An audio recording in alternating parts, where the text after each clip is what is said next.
So, thank you for joining us today. We've been doing a week of webinars in conjunction with various organisations across Somerset, focusing on various aspects of living well. And today is our last webinar, and we're going to look at 3 ways to look after older people this winter. And I'm going to ask your allowance. Next slide, please, Emily. It's going to be 3 broad ways, so hopefully we're going to give you lots of extra hints and tips, and we'd love to hear your views and any other thoughts you've got in the chat as we go along. We're also going to have a try at using Zoom polling, so if people may or may not be familiar with that, Emily, can we put up the first poll, and we'll try and see if we can get people to have a practice answer of this one. So the first poll is quite nice and easy, and I'm just asking you if you can vote in Zoom and tell me what your favourite colour is. And obviously there's a big build up to the choices that we've got here, because I can't see anything just yet. Okay, so here's the challenge. So now I'm going to try sharing my screen to see that everybody can see what's coming in.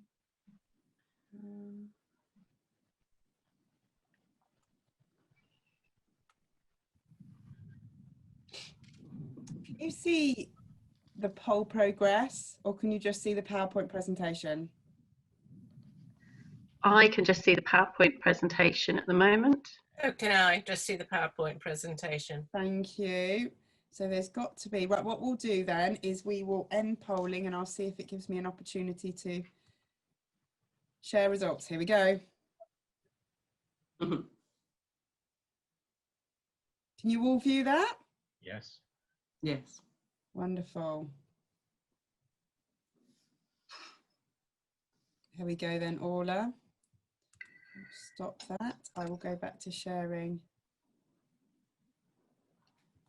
Excellent. I can't actually see the poll myself, but oh, okay. Well, that's fine. You can give the reveal to me as to what the people's favourite colour. This is when you're trying to do too many. Purple. 60% of people said purple. Purple is the favourite colour. Excellent. Okay, so we'll use that approach for trying to do a little bit of voting as we go along, just to I can pick up people's views. So if we have the next slide and then the next one straight away. Oh yes. So yeah, the first question I really want to ask you is, who are you? So if you can't see any polls, just stick a letter in the chat, and if you want to put any other detail in there, feel free to do that. But are you, and I use this phrase really carefully, are you an older person? Are you somebody supporting an older person? Are you a professional working with older people? Are you some other kind of lurker? Or are you a bit stuck because there's more than one of you viewing the same from the same location, in which case just pick either a specific answer or the option for E. So I can see 1D at the moment, which is another lurker. I can't see any other people putting anything in the chat or on the poll. What if we're more than one category? Oh, I think it doesn't bode well, but I think I'd go for option E. Okay, so what we've got is I've launched the poll. I think a few people have voted. We've got 6 people voted. So I'll end the polling now. I will share the results. That now tells me that attendees are now viewing the poll results. Sandra, can you view that? Yes, I can see it. Brilliant. Okay, Orla, I'm going to guess that you can't. I can't, no. How strange. Okay, well, just to give you an idea then, nobody voted older person. So we had 3 people saying someone supporting an older person, 1 person is a professional working with older people, and we had 2 people say there's more than one of us. There wasn't any... I didn't actually feel as though that was the right answer for me, but I should have been able to, or I needed to say yes to 2 of the things. Which were the 2, Sandra? Well, I think I would be classified as an older person, and I'm also supporting an older person. Excellent. That's all right. We can have A and B as an option. It just gives me a sense as to. But it won't allow you to say yes to 2 things. If you put one and then go to put another, it clears the first one. Oh, okay. Well, feel free, if anybody wants to add any extra detail at extra times, feel free to put anything into the group chat, because we'll be able to see that. So if anybody wants to add any other detail, then feel free to put that in as we go along. So could we have the next slide, please, Emily? So the first one of the broad ways we're suggesting to try and help keep older people well this winter is don't get a bug, really. And I've hijacked old blue flu, which those of you that work in the NHS or social care will probably know from a few years ago, and the flu campaign. If we go to the next slide, please, Emily. I think one thing COVID has really taught us is that actually we can make a big difference in how likely we are to pick up bugs, and indeed making sure that you and people you're supporting are keeping a good attendance with the advice on hand, face and space. So making sure that you're washing your hands regularly, and especially when you've been out in sort of public areas where you might be more likely to touch surfaces that other people who've touched have germs on them. Making sure that you're wearing face masks when you're out and about, both to protect yourself and other people, and also trying to maintain that space between other people, especially when you're out and about. So that's one really good way we can both reduce the risk of COVID this year, but actually we can see already from Australia that that's making a really big difference in the amount of flu that's going around as well. So those precautions are helping us generally to avoid getting diseases, various diseases. So another thing that you might want to be able to help older people do is to support them to get on with online shopping. Now, I know that's not for everybody, but it can give people that opportunity to do a bit of a stock up of shopping without having to go out into the shops. And that's probably, I'm guessing, one of the main places that people might come into contact with other germs. And then the last one I've got on this slide is about physical distancing. And we've all become really familiar with physical distancing, and most recently with the enhanced rules that have been brought in the various degrees of lockdown that we've had, and the big impact that that's had on people having contact with each other. From a disease spreading and a disease prevention point of view, it's really good. But I think we all need to be really careful of the big impact that it's having on people's mental well-being. If I can have the next slide, please, Emily. I pinched this slide off another of the Age UK website who've referenced it, and saying we don't need social distancing, which is what it's often called as shorthand. What we do need is physical distancing with an abundance of social support and connection. And I think that's really important when supporting older people, is to try and make sure that we do keep the social connections, even if we're having to physically distance. If we can get the next slide, please. So what I wanted to ask you, if you can put your thoughts in the chat, is how can we best keep in contact with older people when we know we've got to have limited face-to-face time?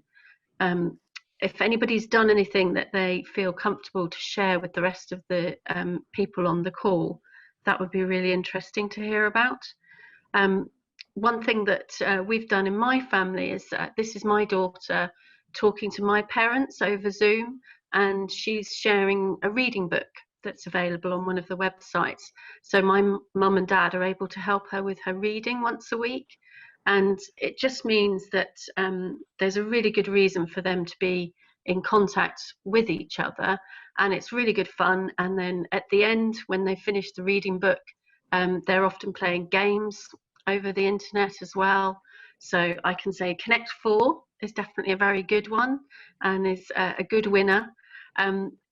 Some card games work really well. We almost killed ourselves trying to do Old Maid once, so I wouldn't recommend that one. But some of the sort of Uno type games work really good. I can see Caroline's put in that her daughter started writing letters to her mum, which sounds really lovely. Is she sending those by post or by email? I'll wait for Karen to respond. And yeah, lots and lots of FaceTime. Post. That's so nice, isn't it? There's something really lovely about getting a letter or a card. So I think it's really important for us to actually make time, and in some nice ways you can end up having more contact and more frequent contact. So if both sides can perfect Zoom, and we've obviously demonstrated there can be a few teething issues with it, then it can be great to have somebody on the computer in the kitchen whilst you're cooking the dinner and just having chats. I had a birthday recently and had my parents on Zoom whilst I was opening my presents from them. So that was a really nice way of keeping them involved still. If we go to the next slide, please, Emily. So another, Zoom is not for everybody. And certainly I would suggest if people prefer to have phone calls, or you think that might be something that either you or somebody you're supporting is interested in, then Age UK have got a brilliant local service where they're having volunteers and just giving somebody a regular phone call and being able to keep in touch with people.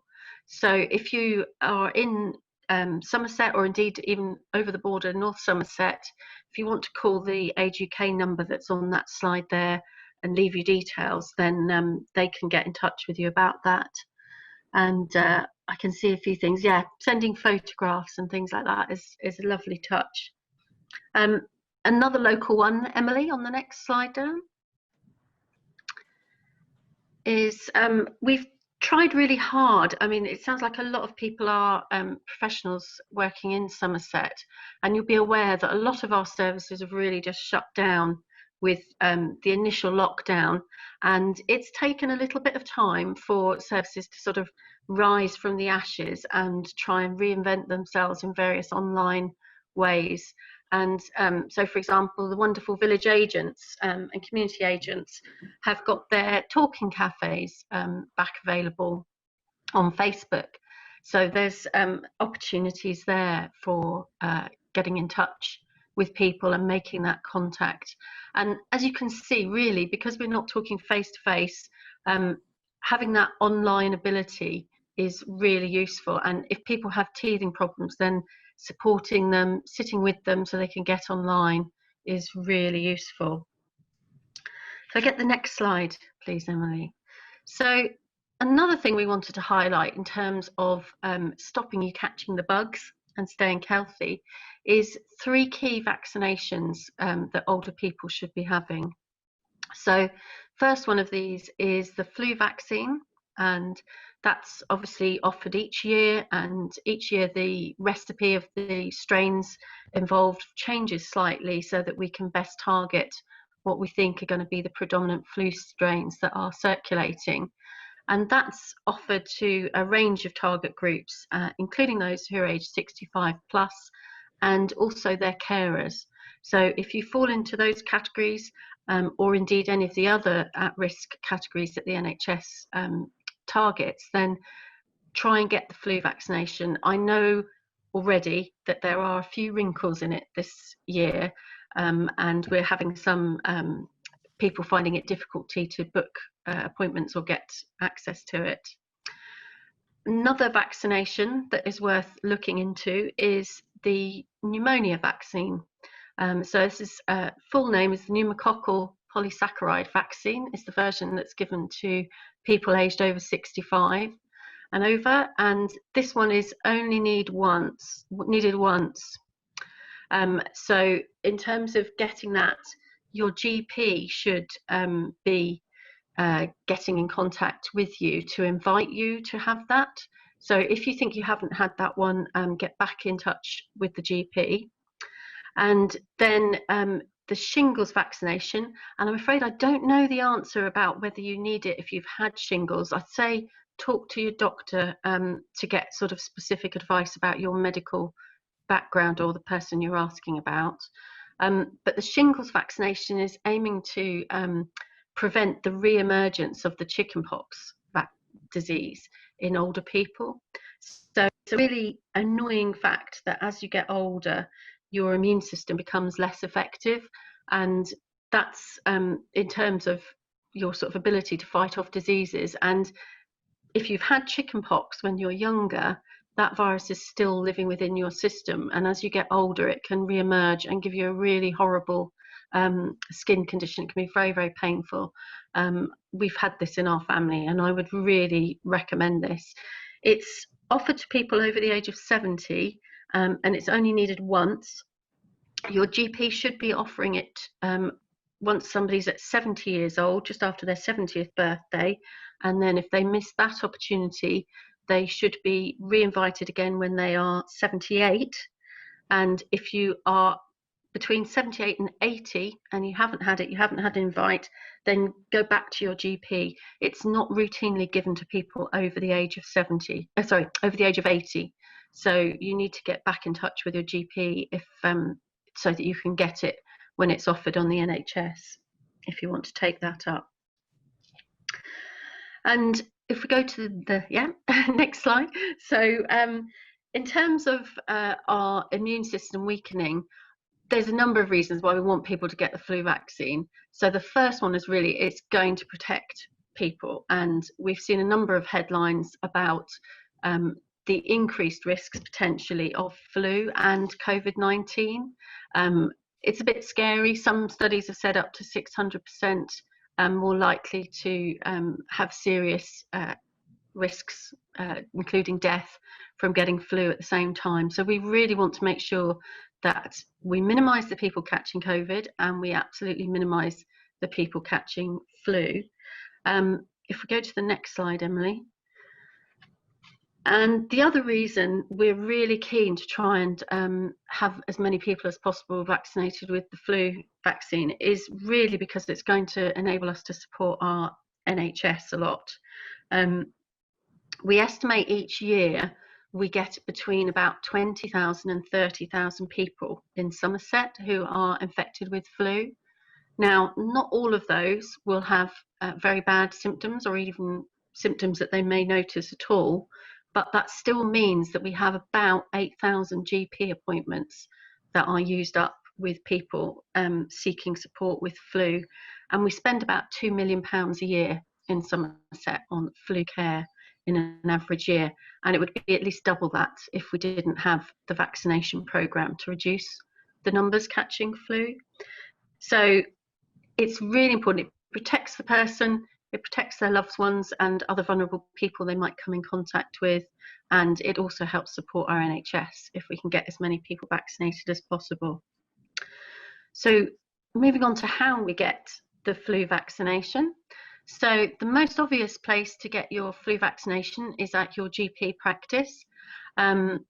If you should get the invites for shingles and pneumonia vaccination at the appropriate age. If not, you can go back to the GP and see what they can offer for you. And in terms of flu this year, it's a little bit different across the GP practices, but most of your GP practices will be contacting those in the risk groups directly. So it's probably easier to wait a few weeks if you haven't been contacted yet and you fall into that group, or the person you are supporting falls into that risk group, and your GP surgery should be in contact with you, and they'll be giving you the details of how the flu vaccination programme will be running this year for that group. Later on this year, we will be extending the NHS programme to the aged 50 to 64 group, but that's going to be when we've had a really good go at getting the uptake. increased in the other risk groups who are more vulnerable. So this is why you may be wondering, if you're in that risk group, why you haven't been invited yet. And it's really just because we're trying to concentrate on other groups first who are more vulnerable. So Emily, if we can have the next slide and the video, please. So this is James Nicholas, who's one of the pharmacists who works in Somerset. And he's also going to talk us through the pharmacy option for flu vaccinations. Well, you can get free flu jabs if you're in one of the NHS assigned groups, and you can also, if not, get it privately from pharmacies, and not everybody knows that. So you can book in an appointment with a pharmacy with many companies through an online system. But most pharmacies will also accept bookings if you pop into the pharmacy or just give them a call. They'll be able to tell you if there's anything specific you'd need to bring, but most pharmacies would expect you to wear a face mask or a covering when entering the pharmacy and during the consultation. And because they'll need to get to your upper arm for the vaccine, they normally recommend you wear loose-fitting clothing so you can get to that area really easily. You can bring somebody with you to the appointment, although to help keep with social distancing within the consultation room, we normally recommend that person that comes with you waits outside the room during the vaccination itself. When you arrive at the pharmacy, you'll be greeted by a member of the pharmacy team who'll just confirm a few details with you and explain where to wait. And when the pharmacist is free, they'll take you into the consultation room. Now, the pharmacist will be wearing a face mask throughout the consultation, and they'll be washing their hands and sanitising regularly before, during and after as well. And after the appointment and between appointments, they'll be cleaning the room and the doors to help keep everyone safe. They'll ask a few questions just to check that you're suitable for the vaccine and which is the best vaccine to use for you. And then they'll give the vaccine. It'll only take a few minutes. And then after the vaccine, they'll ask you to wait in the waiting area just for a few minutes, just to check that you're all okay. And then it'll be time to go. Lovely, thank you. So yeah, it's useful to know that you can go to the pharmacy as well as your GP. That may suit some people better in terms of timing. And if the person you're trying to support is not keen on having the vaccine themselves, or in fact has said they definitely don't want it, then the next best thing you can really do is vaccinate your super spreaders. Now, I really should have had a picture of a much younger relative there, because really we know it's our children, our school children, who are the ones that are most likely to be spreading flu around. This is why we have an NHS programme to vaccinate school children. It's not particularly to protect the children themselves, but it's even more important to vaccinate them to stop the flu getting back into their families. So if at any level within your family group around your older person, if you can't vaccinate them, and some people can't get vaccinated themselves, then that's another thing that you might want to consider to do. So I'm going to say with bated breath, can we have the next poll, please, Emily? Because I want to ask people about if they've had their flu vaccination yet, and if not, which group they put in. If you don't neatly fall into one of those groups, then feel free to put the details in the chat. I'll just give people a moment to vote. Okay, super. So the polling is live for those of you that can see it. A few of you must be able to see it because the results are coming through.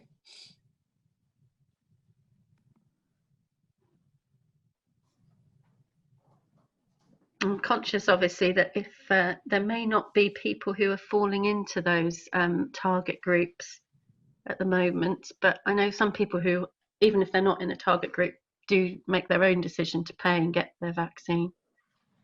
Okay, so I'm going to end polling there. 7 people have completed it. Share results for those of you that can see those. Orla, I'm going to guess you still can't. I can't know. Okay, so here's the results. So 1 person, yes, all done. We've got 4. Whoa, gold star to that person. Very efficient. 4 people that are not yet booked in. 1 person that's decided to get it but on waiting list. And 1 person that's not in target group, so not getting it. Emily, Yep. it wasn't not yet booked in. It says not yet but booked in. Yeah, so that's good. Even people in Oh, yes, B, of you course.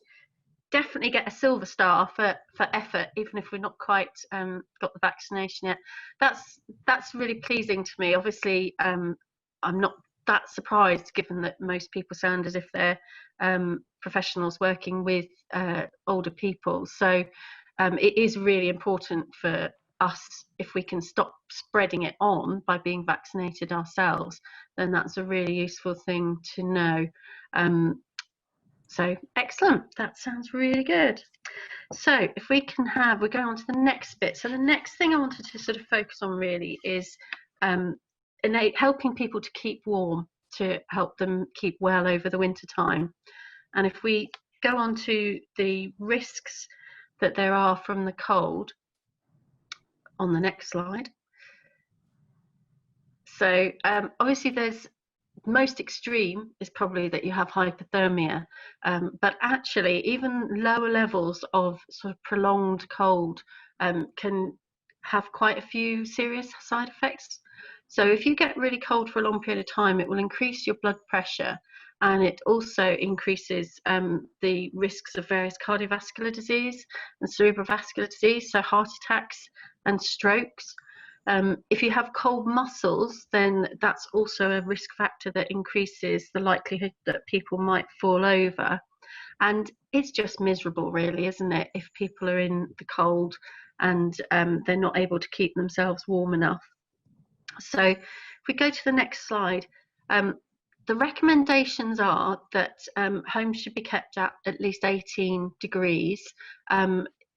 So it's useful if you can actually check and support that people are planning to keep their homes that warm and that they're okay with it. They're actually finding that that's something that they want to do. It's not too hot for them, but also that they're not trying to economise too much and keep things too cold. There's obviously lots of other things you can do in the inside if you wear extra layers. I'm a big fan of a blanket, making sure that if people have got slippers, well-fitted slippers, but that can help people feeling warmer. And also particularly making sure that people eat well. And I wanted to just quickly pick people's brains on the next slides and see, are there any particular ways that you've got or tips about keeping warm in home, or particularly favourite warming meals that you are happy to share with us? So I've got chicken casserole there that is particularly nice and warming, but a soup I think in the winter time can be really lovely. Oh yes, electric blankets. I remember those from my student days when I wasn't very good at putting the heating on, and an electric blanket is an absolute godsend. So that's a really lovely idea for people to sort of take, and can be really cheap to run as well. Hot chocolate sounds good to me. So we know that a lot of older people may be not keen to heat their homes sufficiently because they're really worried about the costs of heating. So one practical thing we wanted to just flag to people today is the Warm Home Discount Scheme. If we can have the next slide up. So if somebody is on pension credit, they should be included in this scheme automatically. But if they are not, and they're in what's called the core group, which often includes other people who are on a low income, then they need to apply each year. And it's really important that people get on and do this. So the scheme this year is opening on the 12th of October. If you're in the core group, it will also depend on whether your supplier is participating, and they will have limited sort of sign up for this. So I would definitely say this is something you should get on and support your older person to do quickly if they need to. If they're not covered by the pension credit, it may be that they're eligible for the core group. It enables you to get £140 off your fuel bill across the winter, and it doesn't affect any cold weather, extra cold weather payments or winter fuel payments that might get made. So it's extra money that people should be claiming if they are eligible for it. So if we can get the next slide, we're going to try and do another quick poll. So how confident are people that you or your loved ones are getting all the financial help available to support good home heating? I'll give a moment, Emily, for you to wave your magic wand behind the scenes. I've launched the poll. And feel free, if you can't see the poll like me, feel free to put your answers into the chat side of things. And if you're a professional, feel free to answer it on behalf of the sort of general feel that you have for the people that you support.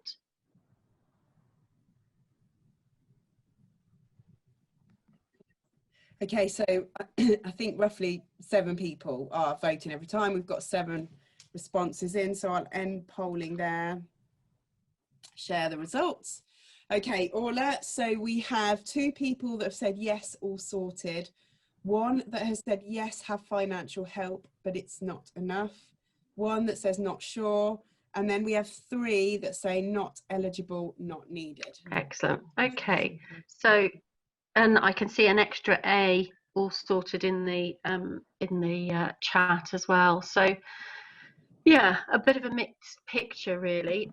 If we have the next slide, if you do want any extra advice, if you're part of the pension credit group or the person you're supporting is part of the pension credit side, then you can phone the Warm Home Discount Helpline and potentially get some information there. If you're applying because you're part of the core group, then the best place to approach is your energy supplier.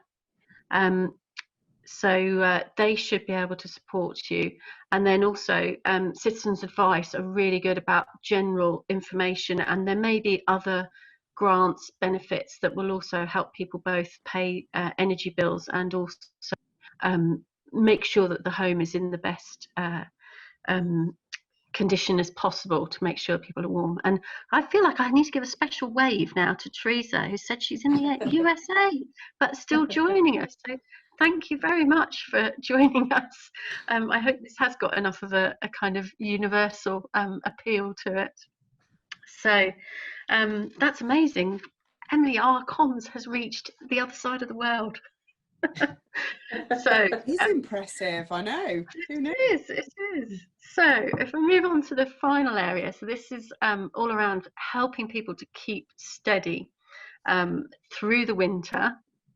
And in terms of, if we get the next slide, what we're really trying to encourage people are often quite active themselves. Winter and the cold weather can be a lovely time to be outside and enjoying the usual activities that you're always doing.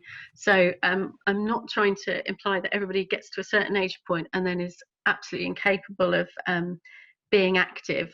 So we want to encourage that activity. And if you're able to go out for a walk, again, outside, we know that the risk of coronavirus and other diseases being spread between us is much lower. So if you can get wrapped up with lots of layers and go out for a nice walk, even just a really gentle short walk can be a really nice way of both catching up, getting a bit of exercise and enjoying the weather.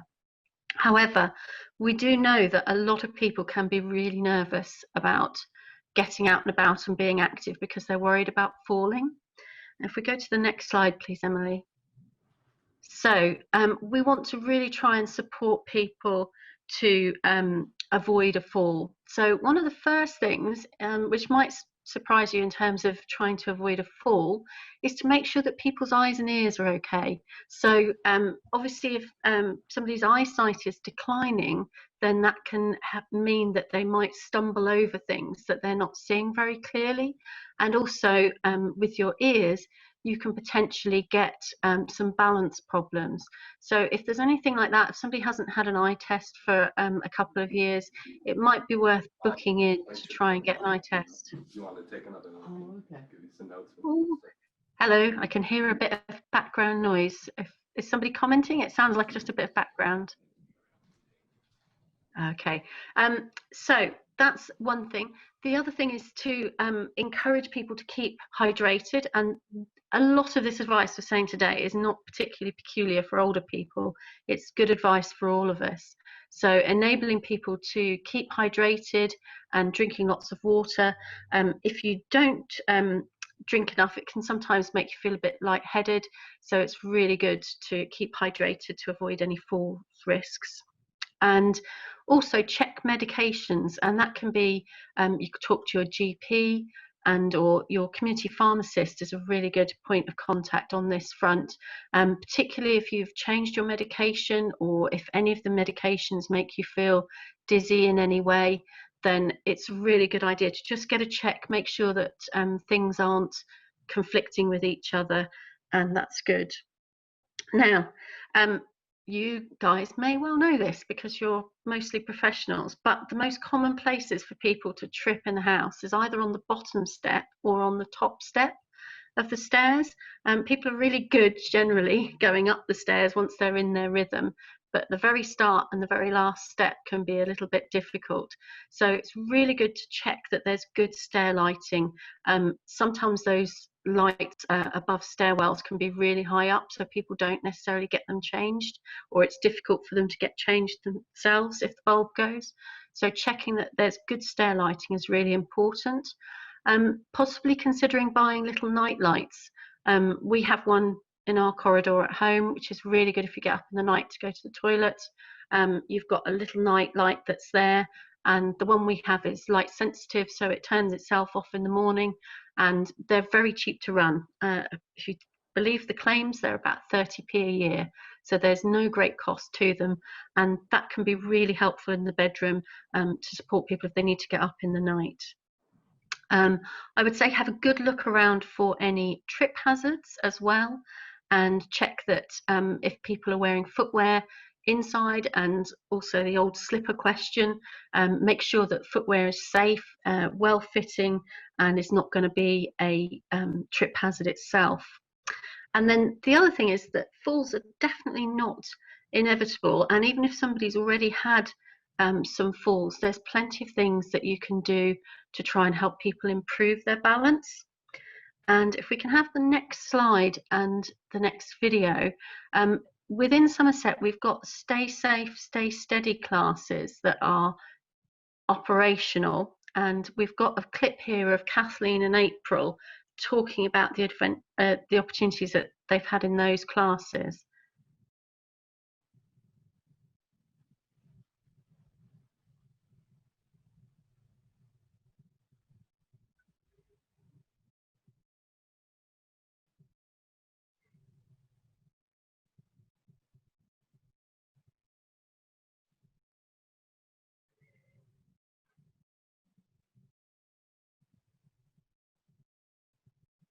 My name's Kathleen. I've been coming to balance class now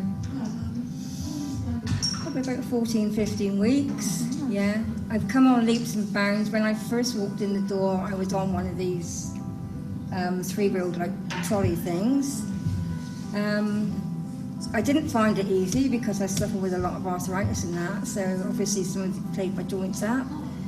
But I've got used to that now. I mean, I know how far I can go, but as I say, I can now leave the trolley behind. I can walk with a stick if I'm home. I can walk without my stick, and I would really recommend it to anybody that would like to try this, because it's absolutely fantastic. My name's April, and I had a road accident 40 years ago, which has left me with my left side being paralysed. So it's a case of that the muscles on this side are very weak and lazy, a bit like its owner. And I've been coming since January, middle of January. Now I just feel so much more confident in what I'm doing, what I'm able to do. It's fantastic, really brilliant class. And Corinne's obviously. She's an excellent teacher. Yeah. I mean, I must admit, I was falling down probably 2 or 3 times a day. You know, and it was really beginning to frighten me. Yeah, and as I say, they sent me here. You've got to keep at it. You've got, you know, it's no good coming one week and not coming the next. And no, because like Corinne says, if we don't practice at home for 2 weeks or so, we're all liable to slip. But if we carry on doing it at home like we have been doing, will hopefully be coming on leaps and bounds, and I'll be getting congratulations. Brilliant. So it's really sad at the moment. Obviously, coronavirus has put an absolute wrecking ball through our ability to host our Stay Safe, Stay Steady classes in the normal way. However, Age UK are looking at how to reintroduce those. Obviously, government policy is moving quite quickly and is quite variable depending on the situation that we've got locally. So we're having to sort of bear with all those changes. But if you're interested in the face-to-face classes, then keep an eye on the Age UK Somerset website. And it's important to flag that Age UK are also offering now a number of online classes. So even though the face-to-face versions are not very widely available at the moment, you can actually go onto the Age UK website if you're an existing client and book onto some of the classes that they've got. And Jack, I can see a comment you've put in the chat about doing balanced classes with Gina Fry and Froome. I don't know whether you've had any sort of links sent to you about online versions or anything there. If you can stick that in the chat, it'd be really interesting to see. But there's, as well as the balance classes, there's also Tai Chi and yoga and other fitness classes like movement to music sessions. So there's lots going on online as best we can, and I think it's probably fair to say it's growing day by day. We're all fairly new to this online environment, so we're doing the best we can, but that's what we're hoping to introduce. So if I move to the last slide, just to see whether anybody else has any other tips about being more active or improving balance. Be interesting to know whether fear of falling is having any impact on your life or your loved ones' lives. And thanks, Jack's already flagged she's tried one of the classes, but if anyone's tried any of the other classes, it would be good to know or know about any activities online that people have tried just to sort of keep active. It's probably a bit surreal. I know with my daughter, we've done the PE classes with Joe for the school children during lockdown, and it is a little bit surreal sort of jumping around in your living room by yourself. And yes, a very good tip of making sure you hold on to things. There's actually a really good video on the Age UK website that talks about 6 different exercises you can do, and they're all ones you do holding on the back of the chair, ones you do holding onto the sideboard, all sorts of things. So yes, be really careful, but there's plenty of things that we can do, and it's quite a worry. We know that one of the really negative side effects of lockdown is that a lot of us are taking a lot less exercise and getting very out of condition. So if you are able to do some exercise classes or just keep active in any way that suits you, really, it's going to be great. I can see Martin saying good impact from doing Pilates online, which sounds really interesting. And good tip here from Sandra about trying to carry items on the stairs, putting in a bag and a carrier bag, so that you can keep sort of more hands free to hold on and balance, which sounds like a really good tip as well. Thank you, Sandra. And I did see there was mention of soup further up as well that I meant to sort of mention. Soup and pasta bakes in terms of keeping warm. So, oh, Mojo moves online. Excellent. That, I think we'd like to probably get the link to that one, Jack. If you can send that, either email it to us or put that in the chat. That sounds really interesting. And explore movement. Excellent. So some really good tips. It's really great to see there's lots of stuff starting to come online now for people to take part. So I'm going to give you my 3 tips, or which ones I feel are my sort of parting messages. If we can have the next slide, please, Emily. So I would say my top 3 things today would be: plan to get your flu vaccinations for you and your loved ones. Sign up for the warm home discount if it's relevant for you. And I did see a good caution, it does vary by supplier for some groups. And also, as online activities seem to be a lot more of a lifeline at the moment for social contact, really good if you can support your older person to get connected online. We're all on a really slippery pole learning curve of how to do things online. This has been my first webinar, and I think collectively as a team, although we've got slightly better over the week, we've still had a lot of teething problems, and it's just really good if you can do it together and share some of the sort of difficulties and solutions to getting online is really good. Excellent. I can see some lovely good links being added into that chat there. So if we move to the next slide, I just wanted to take a moment, if I could, just to remember somebody who's been absolutely instrumental in Somerset in setting up services to support older people. And my colleague, Carolyn Arscott, is just going to lead a quick tribute to Di Ramsey.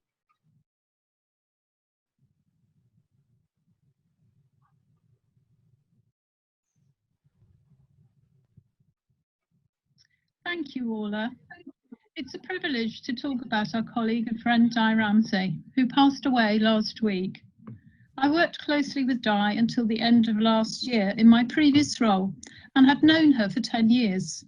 Di lived and breathed the benefits of physical activity.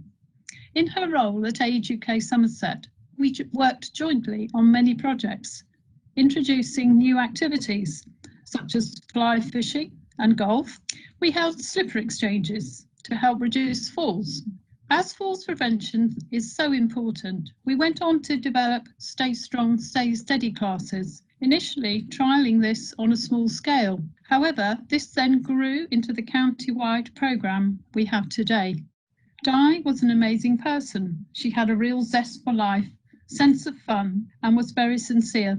Even if you didn't know Di, we could all take her values and attitudes on board. This was all about the importance of being physically active and as an essential part of keeping well into later life. Our thoughts are with her colleagues at Age UK Somerset and with her family. Lovely. So if we just get the last slide. So thank you very much for taking part and for all the brilliant engagement we've had along the chat bar and humouring us with our polls, which have just about worked. Big thank you to the behind the scenes support for me. So Kate, Emily and Helen are desperately trying to keep it all together behind the scenes for us. And there's more information on our healthysomerset.co.uk website about lots of healthy services and opportunities within Somerset.